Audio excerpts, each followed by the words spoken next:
दोस्तों, हमारा जीवन में मासूम की तरह दुख आती जाती है, लेकिन हमारा जीवन में हजारों दुख है।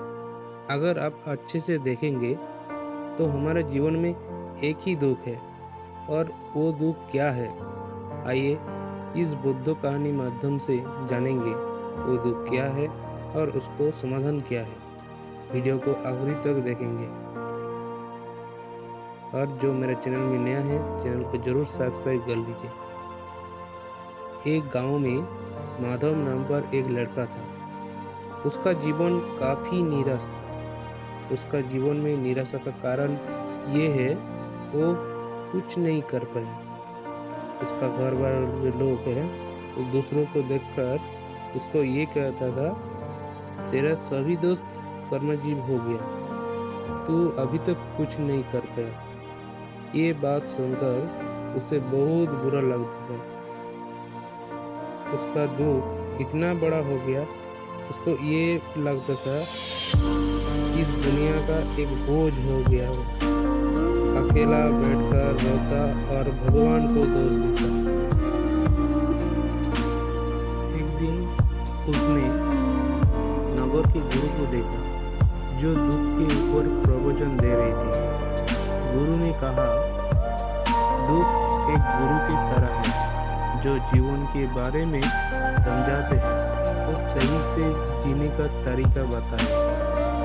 आप चाहते हैं तो दुख रूपी गुरु से जीवन सीखते हैं। माधव भी यही बातें सुन रहा था। जब गुरु का बातें खत्म हुआ है, तब माधव ने गुरु से कहा, दुख कुछ सिखाकर नहीं जाता, बल्कि पीड़ा देकर जाता है। दुख की पीड़ा आनंद होती है, ऐसा लगता है इसके बाद कुछ नहीं मिलने वाला, कुछ नहीं होने वाला, मृत्यु इसके सामने कम लगता है।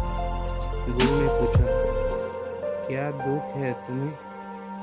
माधव ने अपनी सारी निराशा बता दी और कहा, मेरे दुख की समाधान आपके पास नहीं है।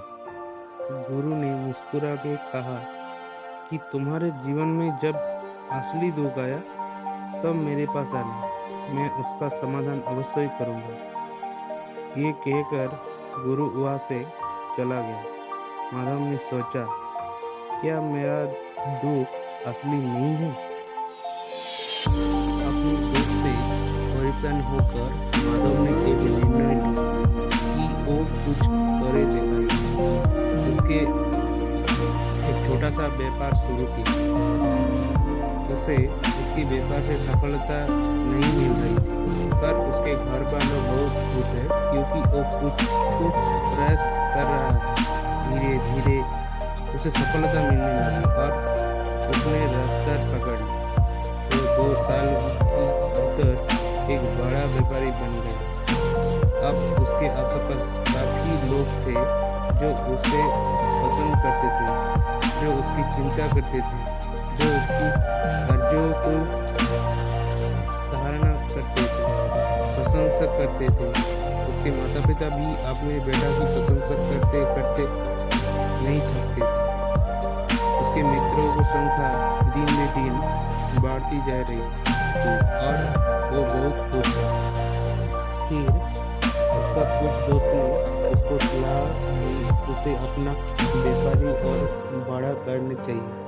जब बड़ा व्यापारी बनकर इतना खुश है तो सोचो, अगर तुम इस नगर के, इस राज्य के सबसे बड़ा व्यापारी बन जाओगे तो कितना सुख होगा।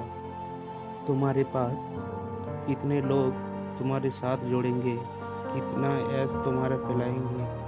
स्वयं राजा भी तुम्हारी तारीफ करेंगे और जरूरत पड़ने पर तुमसे ही धन धार उधार लेंगे।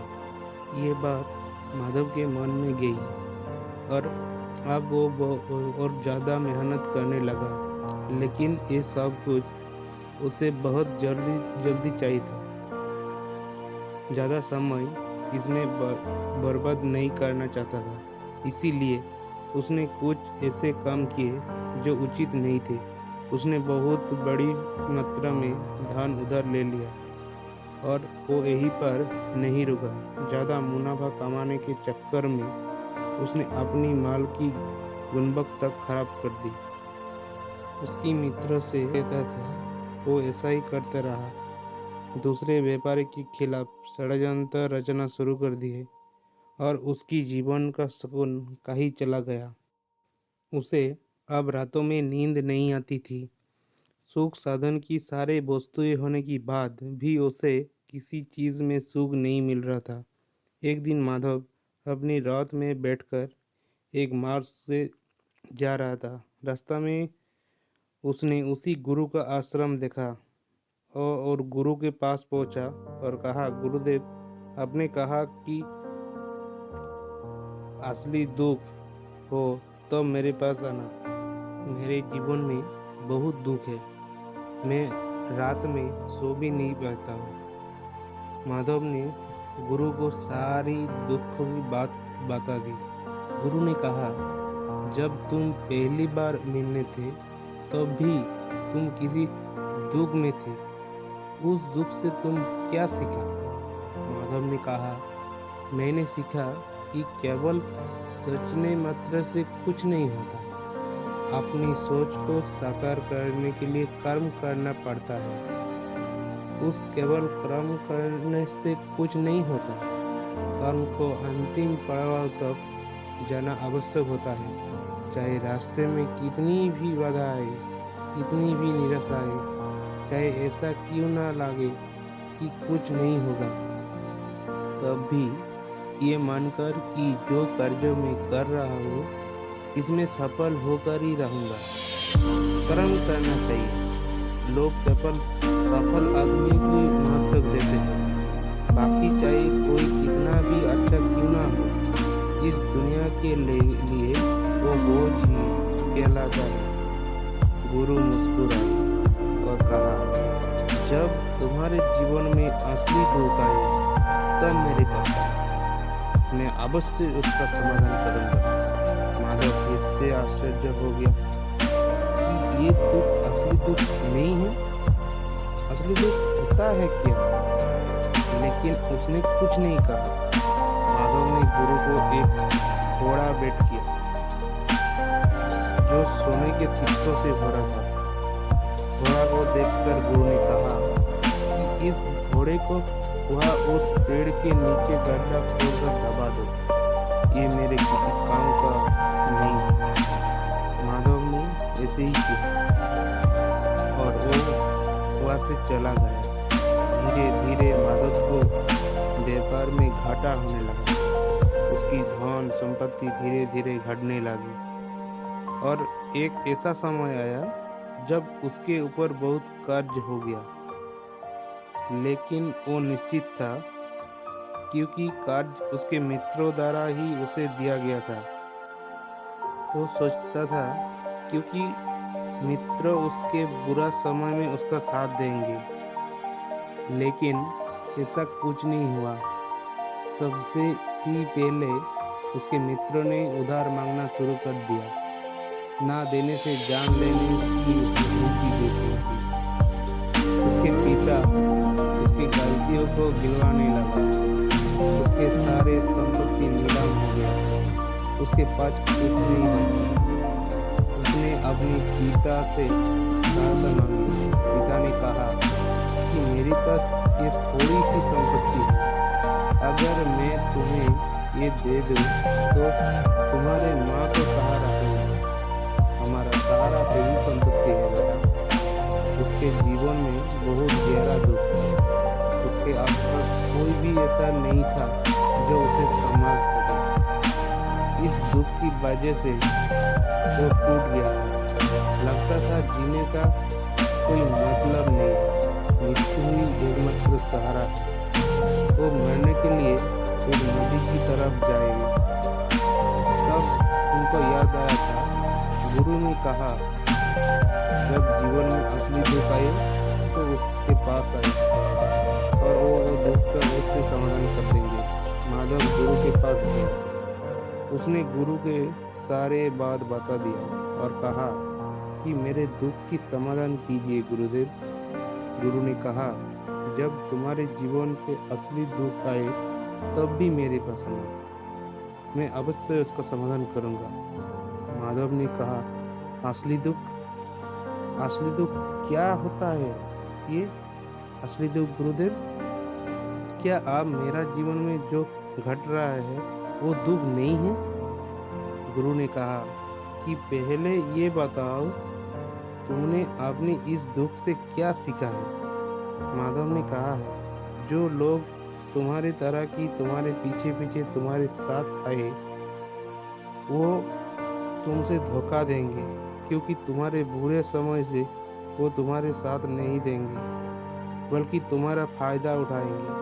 भरोसा केवल उन्हीं लोगों पर करना चाहिए जो तुम्हारे बुरे समय से और सफलता की समय से तुम्हारे साथ खड़े रहे।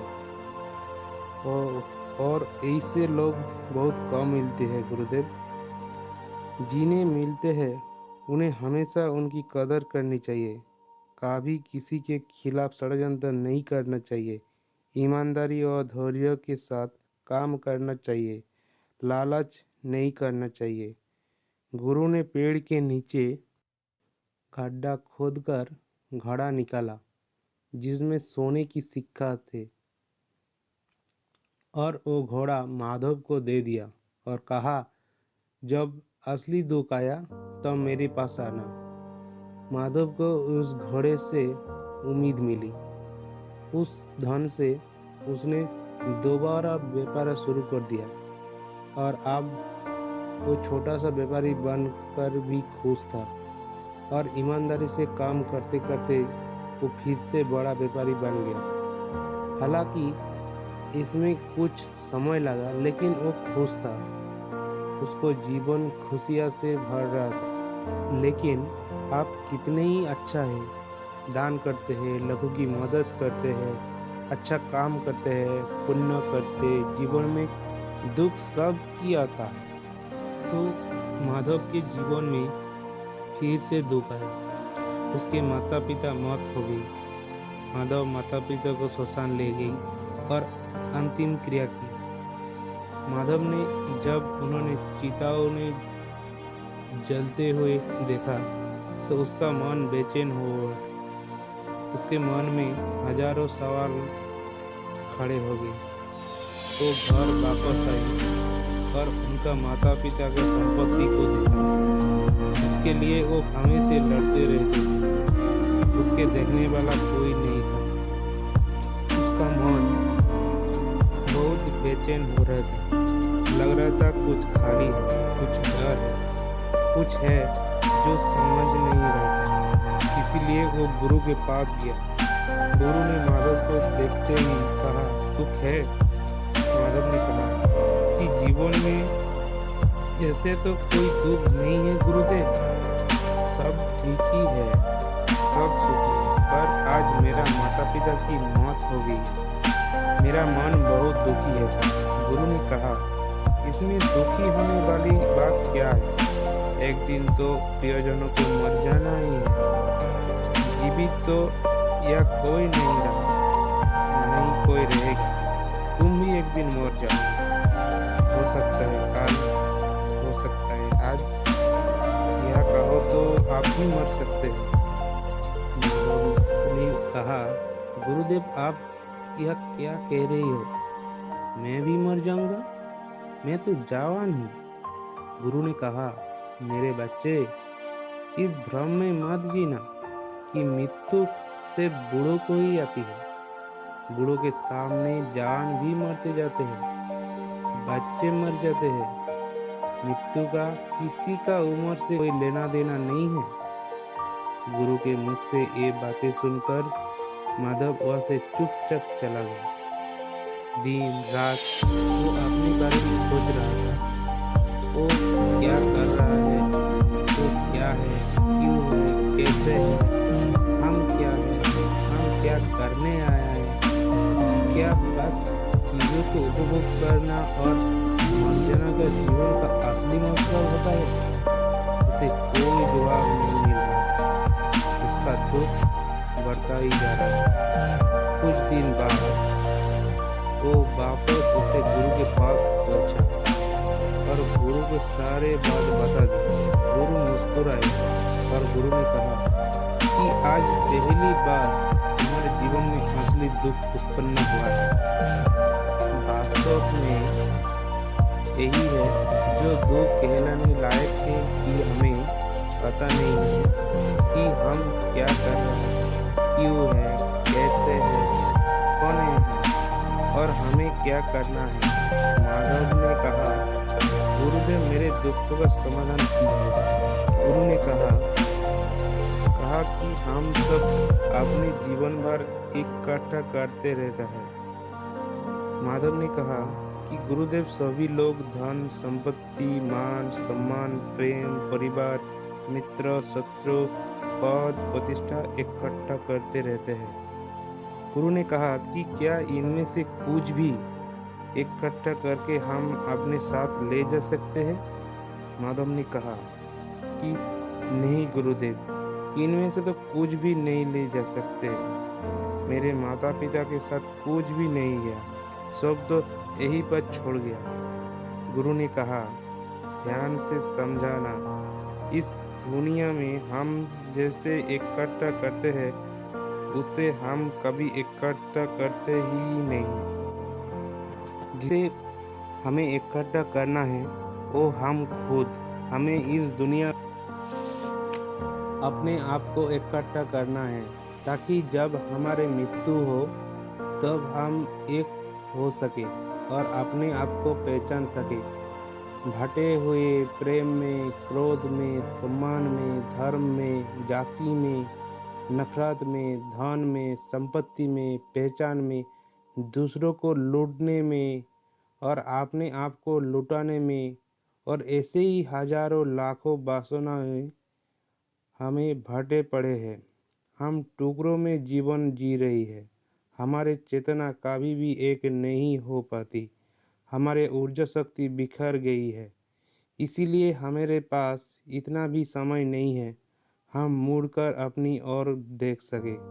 वास्तव में लोग जिंदगी भर जीने दुख दुख कहकर चिल्लाते रहते हैं और उनका समाधान खोजते रहते हैं। उन्हें उनका समाधान कभी मिलेगा ही नहीं, क्योंकि वो दुख कहते हैं वो दुख है ही नहीं।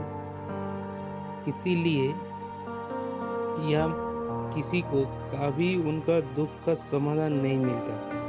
वो बस एक परिस्थिति से छूटकर दूसरे परिस्थिति से फंस जाती है। जैसे वो पहली समस्या में रो पड़ते थे वैसे ही दूसरों समस्या में रो पड़ते हैं। हमेशा ही एक समाधान नजर आता है, वो है मृत्यु, पर वो कोई समाधान नहीं है। इसीलिए इन सब का अगर समाधान चाहिए तो अपने आप को इकट्ठा करो। माधव ने कहा, क्या गुरुदेव हमें इस संसार छोड़ देना चाहिए? अपनी इच्छाओं को मार देना चाहिए? धन संपत्तियों को इकट्ठा नहीं करने चाहिए? क्या हमें यह से किसी के साथ प्रेम भी नहीं करना चाहिए? गुरु ने कहा, तुमसे इच्छाएं कमाना है और बसना ही ऐसे ही निकलते ही जैसे पहाड़ से कोई पत्थर गिर रहा हो, जिस पर पहाड़ पर कोई नियंत्रण ही नहीं है, सिकाई देखने के और परेशान होने की। जब तुम एकत्रित हो जाते हो तब जो भी तुम करते हो वो सब नियंत्रण में रहते हैं। तब इच्छा भी तुम्हारे इच्छा से निकलती है। माधव ने कहा, गुरुदेव आपने मेरा सच्चे दुख को निवारण कर दिया। आपका बहुत आभारी हूँ। मैं आपको एकत्रित करूँगा गुरुदेव।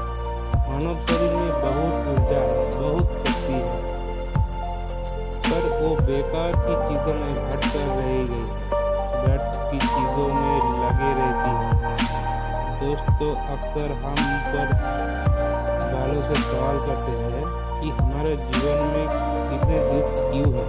हम सभी के मन में ये सवाल है और इसका जवाब है कि वो परमात्मा हमें उस परम दुख तक ले जाना चाहते हैं।